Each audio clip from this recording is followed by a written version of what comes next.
Hello, today we're going to learn how to do Jacob's ladders. This is a tutorial for people who have never done Jacob's ladders before. Let's get started. Jacob's ladders are worked in rows generally, although you can do it in the round. For your first time, work it in rows. And so we'll need a base chain. We're not using a pattern in this video. I'm going to sort of show you how you can make your own pattern if you just wanted a big blanket with vertical Jacob's ladders in them. So what you'll need to do is figure out how many stitches you want to be across. You can do up a swatch with double crochet stitches to see, what kind of gauge you're getting and do your math from there. You'll want to treat the Jacob's ladders as if they are 2 double crochets wide as far as your final blanket size goes, because before you ladder them up, which will make more sense later, before you ladder them up, your blanket will look a lot wider than it will end up being. Now I'll show you why. I'm going to do a swatch where I'm going to do 5 double crochets, a Jacob's ladder, and then 5 double crochets. Okay, so in order to do that, I will need 10 chains for the double crochets to go into, and 10 chains for the Jacob's ladder. So that's 20, plus the turning chain of chain 2. So I need to chain 22.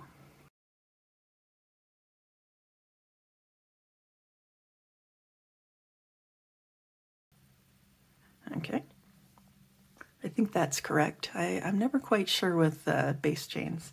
We'll fudge it if we need to. All right, so I'm going to skip 2 and I'm going to work into the chain here with a double crochet.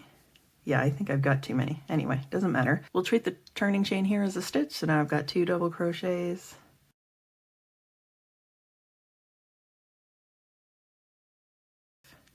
Now we're at our Jacob's ladder.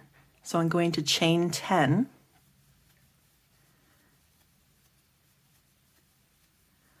And I'm going to skip 10. So 1, 2, 3, 4, 5, 6, 7, 8, 9, 10. So I want to go into the 11 with a double crochet.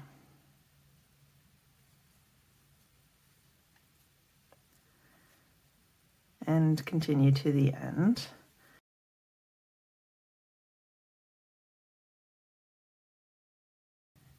5. Yeah, I've got an extra chain. I'm not going to worry about it. This is just a sample. If you have an extra chain, you can just unpick this knot to go back 1. So this is what we have. We have 5 double crochets, a chain 10 space, and 5 double crochets. Now what you want to do is you want to keep going with that pattern all the way up your blanket. So you do your turning chain and then do your 4 double crochets across. Okay. And then we're going to chain 10.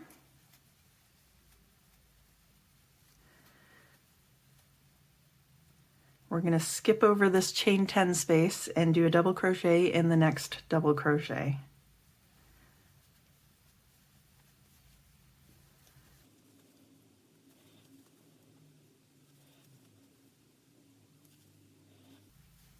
All right, so we've still got 5 double crochets, a chain 10 space, and then 5 double crochets.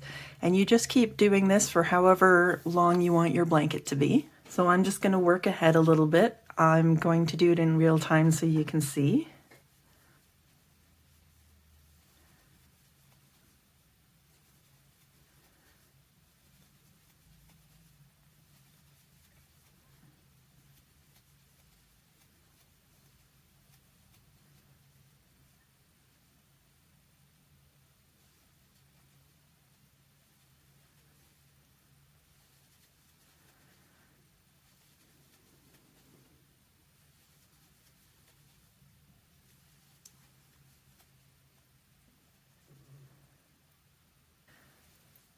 All right, so I've worked ahead there. I've got 8 rows. So here I've got 8 rows done, and I'm on the penultimate row. It's the second to last row, where you're going to do something very slightly different. You're going to do your 5 double crochets. And now we're going to chain 6, not 10, just 6.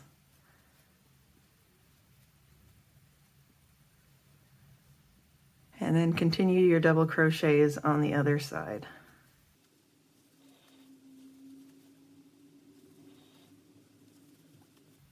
Okay. Now it's time for our last row. You see that this is kind of pulling in. That's fine. We need to grab a bigger hook. You can do this with just your fingers, but I like using the hook. I'm using a 9mm end-sized hook. Go to the bottom. This is where your base chain was. Give that a twist to make a loop and put your hook in the loop. Now you don't need to twist anything else. You're going to put your hook under the next ladder and pull it through the loop that's on your hook. Under the next ladder, pull it through the loop on your hook. Okay. You're going to do that all of the way up.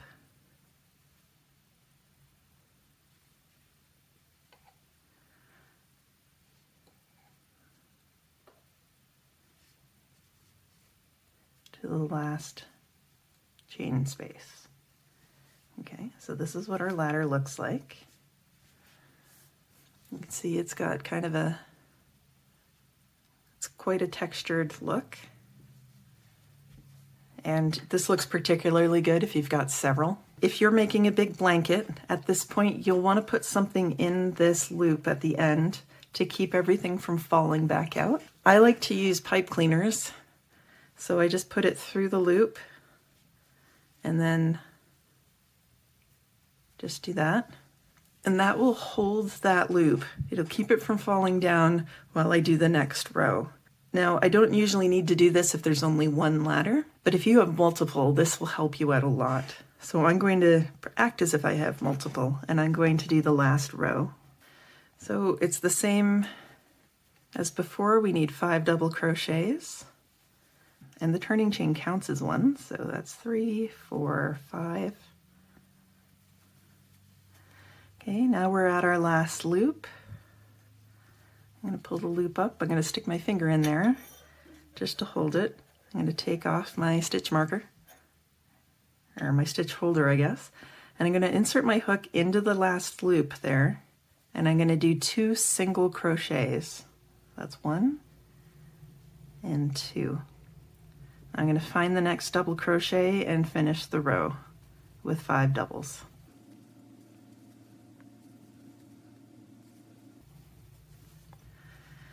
And there you have it. That is our finished Jacob's Ladder swatch. Just weave in your ends at this point. Trying to get the camera. This is what it looks like. It's just as stretchy as you would expect a crochet thing to do. It's actually quite stretchy this way. You can see how that works. But it wants to stay as it's looped up. This technique looks especially fantastic if you change colors every row. There's a lot of ends to weave in, but I promise it is worth it for the look you get. I have a few patterns that use this technique. I'll link to them in the description, and I hope you try this out. If you're going to make one that's just these straight ladders like this, what you can do is actually repeat this section with the 5 double crochets, the ladder, and the 5 double crochets across a whole blanket. So your next one will start with 5 double crochets, the ladder, and the 5. So you'll have 10 stitches between your ladders, and you'll have on the edges, you'll have 5 stitches. I think this looks fantastic. I hope you try this out, and thank you for watching. Oh. Yeah, and I forgot something. So I'm going to pull this all right back out. Okay.